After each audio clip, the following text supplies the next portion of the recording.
أصلي أمام المقام وفي مقلتي السنا والسنا.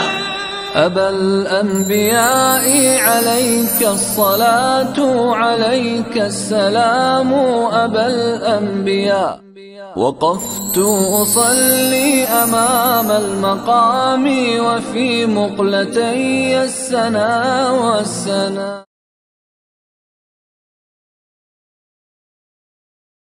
اعوذ باللہ من الشیطان الرجیم.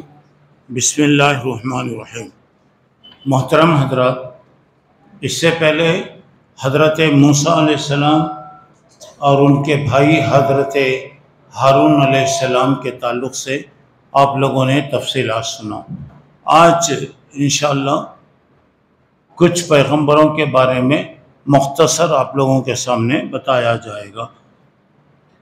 آج حضرت یوشع بن نون علیہ السلام، حضرت یوشع علیہ السلام یہ 15ویں پیغمبر ہیں ہمارے اس میں.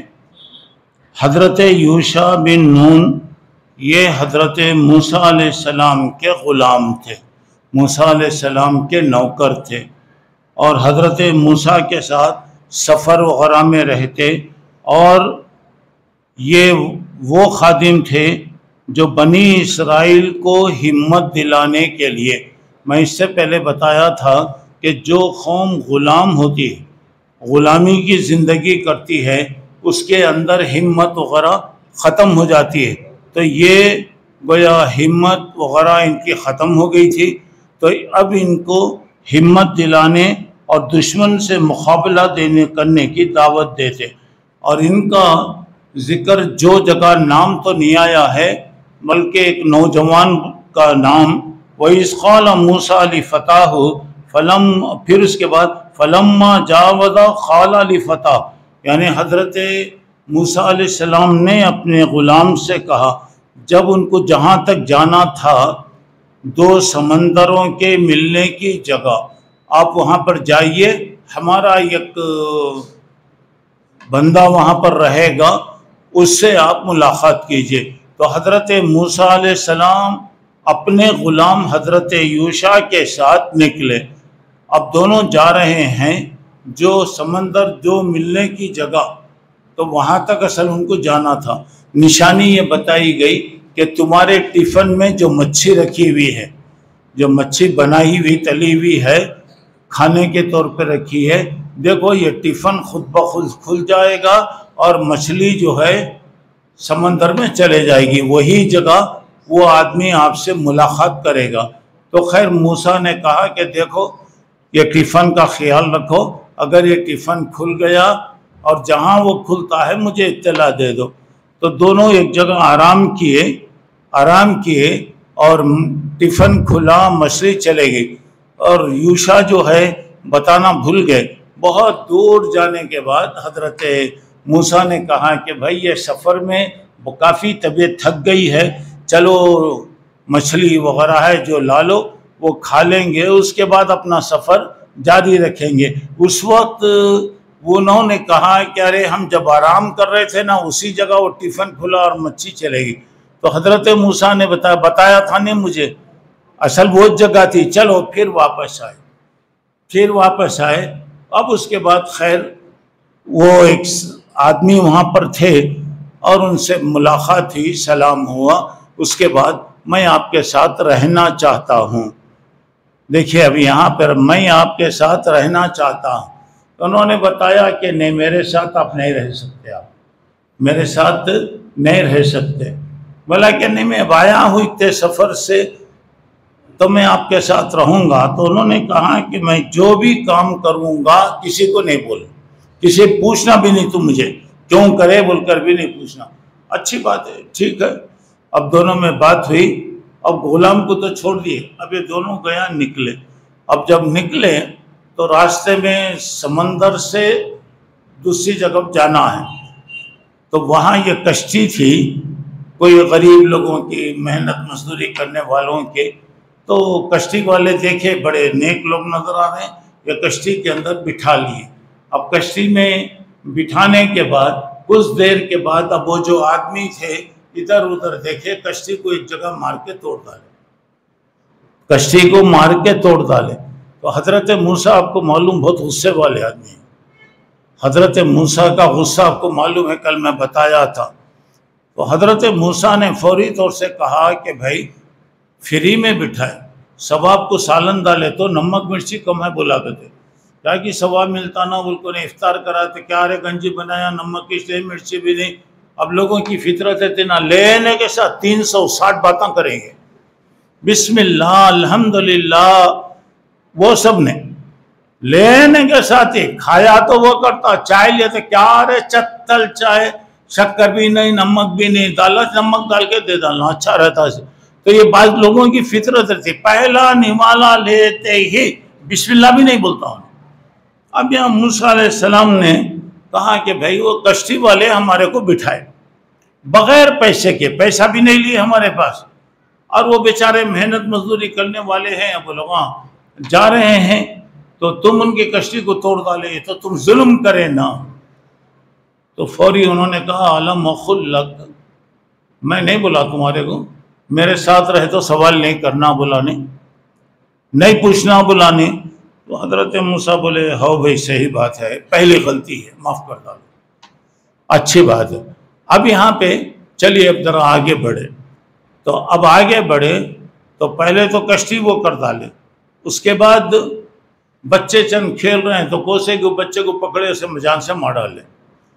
تو حضرت موسیٰ فوری تو بولے کیا ظالم ہے نا جی تم، چھوٹا بچہ معصوم بچہ کھیل رہا ہے، تم اسے بیکار بغیر کسی اس کے مار ڈالے۔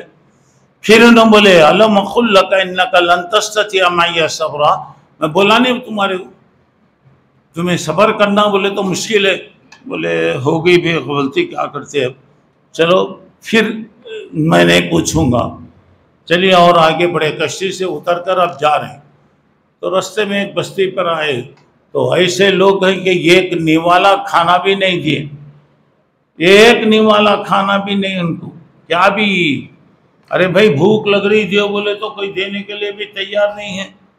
تو خیر ایک جگہ دیکھے کہ ایک دیوار نیچے گر رہی ہے، دیوار نیچے گر رہی ہے تو بولے چلو ذرا اس کو بنانا ہے، ٹھیک ہے، دونوں مل کر، دونوں پیغمبر دیکھے پیغمبر ہیں، اب دیوار بنانے کا کام مزدور کا کام کر رہے ہیں۔ تو موسیٰ علیہ السلام نے کہا دیکھو بھائی بھوک ہے، بہت دیر سے کھائی بھی نہیں ہم لوگوں، اب یہ دیوار اٹھا رہے ہیں، فری میں دیوار اٹھانے کے بجائے ان سے مزدوری لے لو، وہ پیسہ آئے گا تو کیا تو بھی ہم لوگ ضرورت کی چیزیں لے لیں گے۔ تو انہوں بولے کہ نہیں، میں بتایا نہیں تمہارے کو، میرے ساتھ نہیں بولا، پہلی خطا، دوسری خطا، تیسری خطا، 3 غلطیاں ہو گئے، پہلی غلطی معاف ہوتی، دوسری غلطی معاف ہوتی، تیسری غلطی معاف نہیں ہوتی۔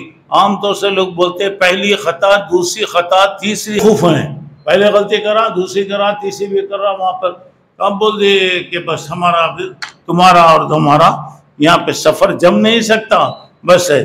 تو اچھا میں جو کام کرا میں بتاتا ہوں، پہلے میں کشتی توڑا۔ کیوں توڑا؟ اس لیے کہ یہ کشتی جس جگہ جا رہی تھی وہاں کا بادشاہ بہت ظالم تھا، اچھے کشتیاں آتے تو پکڑ کے کھینچ لیتا، لے لیتا ہے، غریب بیچارے محنت مزدوری کر لے رہے ہیں، تو اب ان کے کشتی گئی تو کیا کریں گے، تو میں اس کو عیب دار بنایا۔ وہ بادشاہ کیا کرتا تھا، عیب دار کشتی رہتی تو چھوڑ دیتا تھا۔ یہ کام میں نے کیا، اور یہ کام میں اللہ کی طرف سے کیا، میرے طرف سے میں نہیں کرا۔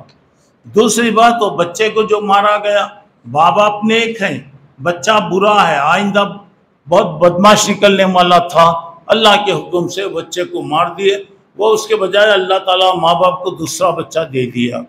تو میں اللہ کے حکم سے یہ کام۔ تیسری بات، جہاں سے جا رہے تھے وہ بستی والے بڑے منحوس تھے اور بڑے برے لوگ تھے، ایک نوالا کھانا بھی نہیں دیتے تھے۔ اب وہ ایک نیک آدمی وہ دیوار کے نیچے اپنے چھوٹے بچوں کے لیے ایک خزانہ چھپا کے رکھا تھا، اس کی خواہش تھی میرے بچے بڑے ہو جائے تو یہ خزانہ وہ بچوں کو ملنا۔ اگر یہ بستی والوں کو معلوم ہو جاتا تو وہ لے لیتے، چھوٹے بچے بیچارے محروم ہو جاتے۔ اور اس کے بعد اب کیا ہوتا تھا، اللہ تعالیٰ نے حکم سے میں کیا، یہ دیوار بنا دی گئی۔ مطلب یہ ہے کہ اگر کوئی آدمی نیک ہے تو اس کی اولاد کو بھی کتنا فائدہ ہوتا دیکھیے۔ آدمی نیک رہا ہوگا، اس کی نیکی کی وجہ سے اولاد کو بھی اللہ تعالیٰ. اچھا تو یہ ہو گیا. اب بتائے ٹھیک ہے بھائی آپ اپنی جگہ جائیے، میں اپنی جگہ جا رہا ہوں، ختم ہو گیا ہمارا. اب یہاں پر ایک بات یہ ہے، حضرت موسیٰ نے کہا کہ میں نہیں کروں گا، نہیں پوچھوں گا. 1 مرتبہ 2 مرتبہ 3 مرتبہ ہوا. کیوں حضرت موسیٰ بار بار پوچھ رہے تھے؟ حالانکہ انہوں بولے. اور دوسرا ہے کہ کسی استاد کے پاس پڑھنا بولے تو پڑھنے کے لیے کئی باتیں ہیں. پہلے غور سے سننا، پھر اس کے بعد عمل کرنا، اس کے بعد لوگوں تک پہنچانا، کلاس میں خاموش بیٹھنا، اور جو کہتے ہیں وہ برابر وہ کرنا. یہ 5 چیزیں ہونا: غور سے سننا، عمل کرنا، اور جو بتایا جا رہا ہے اس پر عمل کرنا، دوسروں تک پہنچانا، اور بیکار قسم کے سوالات وغیرہ نہیں کرنا. تو اب جب جبرائیل پہلے آتے تھے تو اللہ کے رسول کیا کرتے تھے؟ جیسا پڑھتے تو آپ بھی جلدی پڑھتے تھے. تو بتایا تکلیف ہوتی تھی آپ کو، سننا اور پڑھنا بولے تو نہیں ہو سکتا. اللہ نے کہا فَاسْتَمِعْ لِمَا يُوحَىٰ، جو آپ پر وحی ہو رہی سنو خاموش. لا تحرک بہ لسانک لتعجل بہ، جلدی کرتے ہوئے زبان کو مت ہلاؤ. اللہ کے رسول کو روک دی. اب جو وحی آتی تو اللہ کے رسول خاموش سنتے رہتے. اس کے بعد وحی ختم ہونے کے بعد جو وحی اتری آپ پڑھ کر سناتے تھے. تو اب یہاں پہ حضرت موسیٰ نے سوال کیا. بات دراصل ایسی ہے، دیکھیں یہاں پہ غور کرنے کی بات، موسیٰ نبی ہے، موسیٰ نبی ہے. موسیٰ کی شریعت میں یہ سارے کام غلط ہیں، یہ ظلم ہے. موسیٰ کی شریعت میں کسی کو ظلم کرنا، کوئی چیز توڑ ڈالنا، کسی کو قتل کر ڈالنا، یہ سب غلط ہے. اب نبی یہ غلط چیز کو دیکھتا ہے تو برداشت نہیں کر سکتا. بات سمجھ میں آ رہی؟ نبی کسی غلط چیز کو دیکھا فوری طور سے روکتا. وہ حضرت خضر جو تھے ان کی شریعت میں وہ جائز تھا، وہ اللہ کے، مگر موسیٰ کو نہیں معلوم. اور موسیٰ پیغمبر ہیں. موسیٰ یہ غلط چیز کو، ایک پیغمبر غلط چیز کو دیکھ کر خاموش نہیں رہ سکتا. اس لیے حضرت موسیٰ علیہ السلام نے ایک کہا. اچھا دوسری بات یہ، اللہ تعالیٰ سکھانا چاہتا فوق کل ذی علم علیم، ہر جاننے والے پر ایک جاننے والا ہے، ہر ایک سے ایک کے اوپر ایک ہے. تو اب یہاں پہ موسیٰ علیہ السلام نے کہا کہ میرے سے زیادہ جاننے والا نہیں ہے، پیغمبر ہے، جو آپ بولے صحیح بات ہے، صحیح بات ہے، لیکن اللہ کو لفظ میں پسند نہیں آیا تو آپ اللہ کے حوالے کر ڈالنا تھا. آپ کو پوچھتے اللہ بہتر جانتا بولنا. تو دیکھیے پیغمبر کو بھی اللہ تبارک تعالیٰ سبق سکھا رہا، تو عام آدمی اگر غلطی کرا تو کیسا؟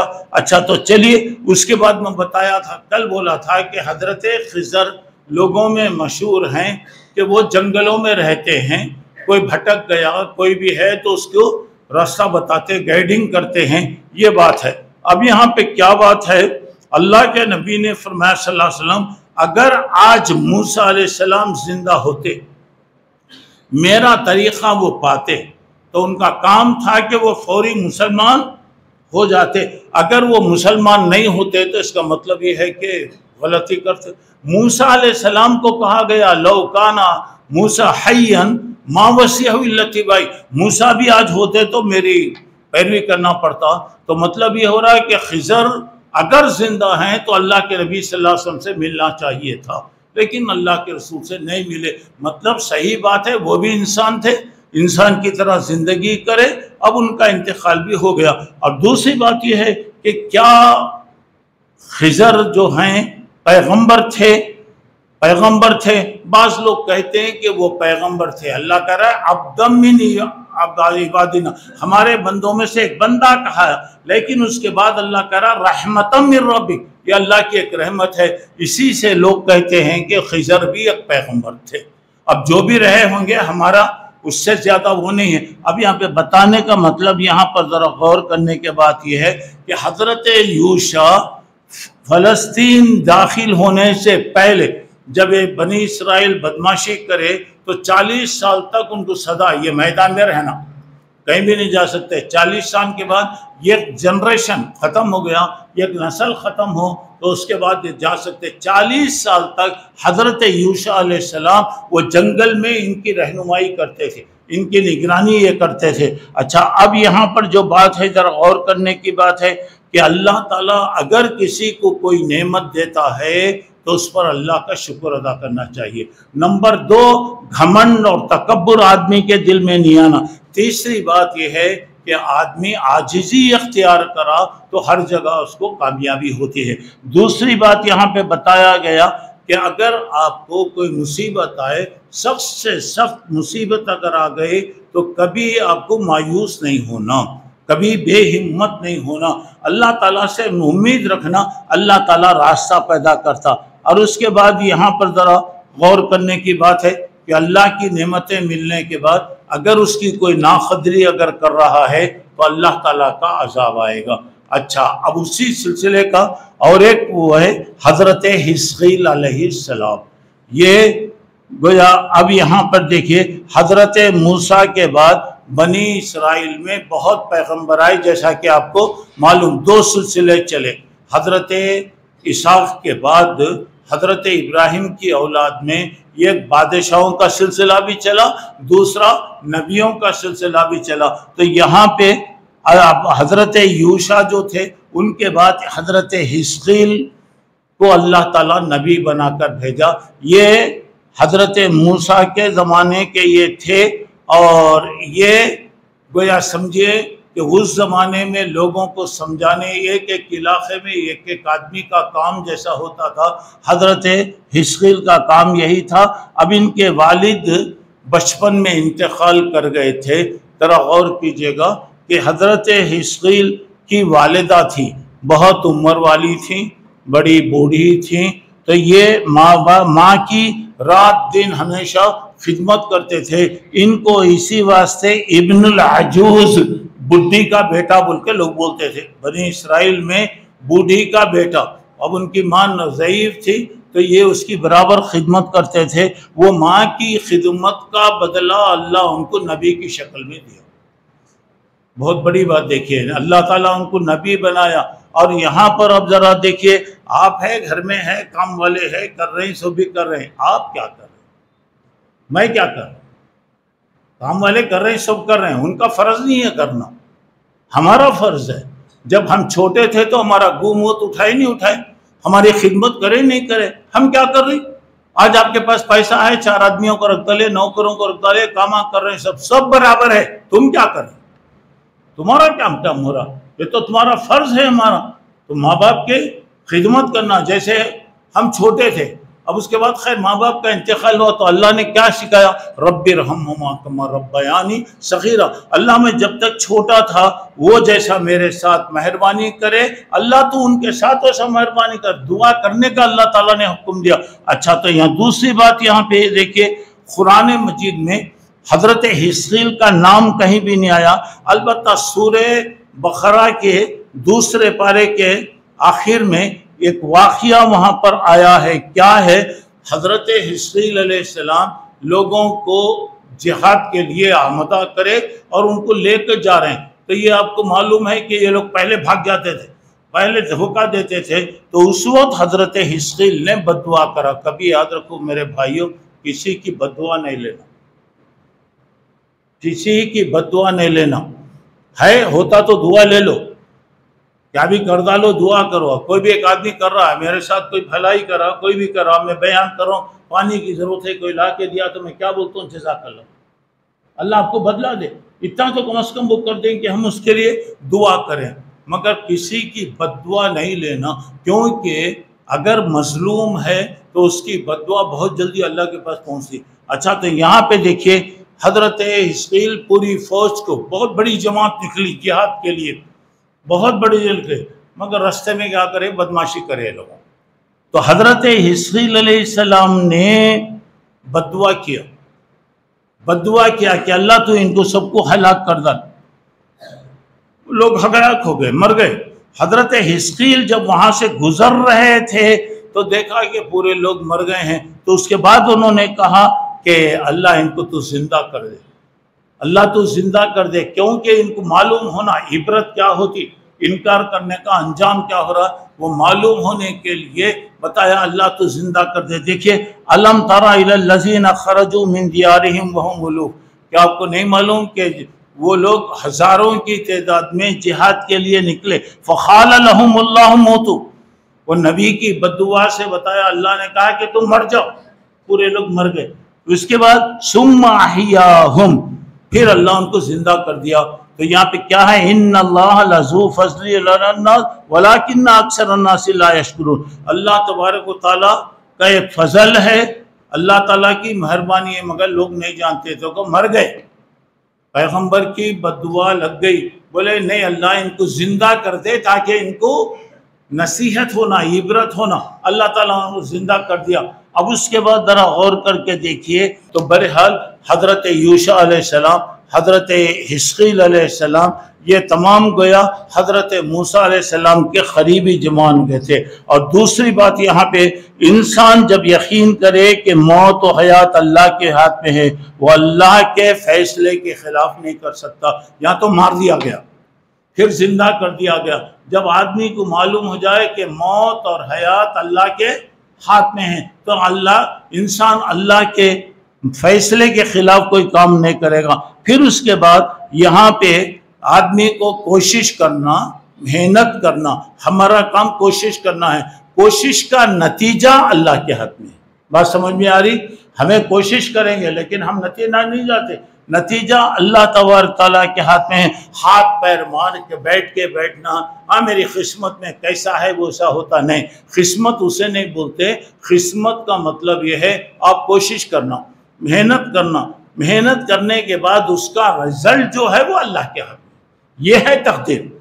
تقدیر کا مطلب یہ نہیں کہ ہاتھاں پاؤں بند کر لے کے بیٹھ جاؤ، یہ نہیں ہے۔ تو اچھا، تو اب اس کے بعد ذرا یہاں پہ بتا گیا، جو آدمی اللہ کے حکم کے خلاف کرتا ہے اللہ تعالیٰ اسے ذلیل کرتا ہے۔ وَمَن يُوَلِّهِمْ يَوْمَئِذٍ دُبُرَهُ، یعنی آدمی اپنے پیٹھ کو پھیر رہا، میدان جنگ سے آ رہا، اللہ تعالیٰ اسے ذلیل کرتا ہے۔ تو یہاں پر اب دیکھیے، آدمی اپنے اندر ہمت پیدا کرنا، اللہ کے راستے میں کوشش کرنا، اللہ کے راستے میں محنت کرنا، اللہ اس کا نتیجہ دینے والا ہے۔ اور کوئی کام ابھی آپ کے سامنے بتایا، اللہ کے لیے ہونا، اللہ کے لیے ہونا۔ دیکھیے ایک مرتبہ حضرت علی ایک پہلوان کو کیا کرے، قبضے میں لا لیے، اسے نیچے گرا دیے۔ اب اسے تھوڑی دیر میں ابھی مارنے والے تھے تو وہ پہلوان کیا کرا، آپ پہ تھوک ڈالا، آپ پہ تھوک ڈالا۔ حضرت علی فوری اٹھ گئے، بولے جا بات ہو جاؤ۔ اب کیا ہو رہا، اصل پہلوان کسے بولتے؟ بولے تو غصے کے وقت غصے کو کنٹرول کرنا، یہ اصل ہے۔ غصے میں ایسا بھی آدمی کر ڈالا بول کے بولے تو نہیں۔ تو حضرت علی بڑا اسے تعجب معلوم ہوا کہ میں تو غلطی کر رہا، آپ قبضہ کر لیے، اب مجھے ابھی میرے کو مارنے والے تھے، میں یہاں پہ تھوک دیا اور اب مجھے چھوڑ ڈالے۔ بولے کہ نہیں، اصل میں پہلے اللہ کے لیے کر رہا تھا، میں پہلے اللہ کے لیے کر رہا، جب تو میرے اوپر تھوکا تو مجھے غصہ آ گیا، اب اگر میں قتل کروں گا تو اس کا مطلب یہ ہے کہ میرے غصے کی وجہ سے قتل کیا۔ پہلے میں قتل کر رہا تھا تو اللہ کو خوش کرنے کے لیے کر رہا تھا، اللہ مجھے ثواب دیتا، اب میں تو تھوک ڈالا، تھوکنے کی وجہ سے مجھ سے غصہ آ گیا، اگر میں قتل کروں گا تو گویا میں گنہگار ہوں، میں اپنے نفس کے لیے کیا، تو اس کے بجائے پہلے قتل کرتا تو اللہ ثواب دیتا، اب اگر میں قتل کرتا تو گیا مجھے گناہ ہوتا، اس لیے میں چھوڑ دیا۔ بہرحال باتوں کا خلاصہ یہ ہے، محنت کرنا، کوشش کرنا، اللہ پہ بھروسہ کرنا اور اللہ تبارک و تعالیٰ سے دعا کرتے رہنا، اللہ تعالیٰ مدد کرتا ہے۔ اللہ مجھے آپ کو نیک توفیق عطا فرمائے اور اللہ تبارک و تعالیٰ ہر کام اسے خوش کرنے کے لیے کرنے کی اللہ تعالیٰ توفیق عطا فرمائے۔ کل انشاءاللہ کچھ پیغمبروں کا ذکر آئے گا۔ اب اس کے بعد چند پیغمبر، حضرت داؤد ہے، حضرت سلیمان ہے، حضرت ایوب ہے، حضرت یونس ہے، یہ چند بڑے بڑے جو مشہور پیغمبر ہیں، اب ان کا انشاءاللہ اب اس کے بعد ذکر آ رہا۔ اب حضرت عیسیٰ وغیرہ کا ذکر، اس کے بعد حضرت عیسیٰ کے بعد اللہ کے رسول صلی اللہ علیہ وسلم کے بارے میں انشاءاللہ آپ کو بتایا جائے گا۔ اللہ مجھے آپ کو جو باتیں سنتے سناتے ہیں اس پر عمل کرنے کی اللہ توفیق عطا فرمائے، آمین۔ وآخر الدعوانا ان الحمد للہ رب العالمین۔ سبحانک اللہم ربنا وبحمدک، اشہد ان لا الہ الا انت، استغفرک واتوب الیک۔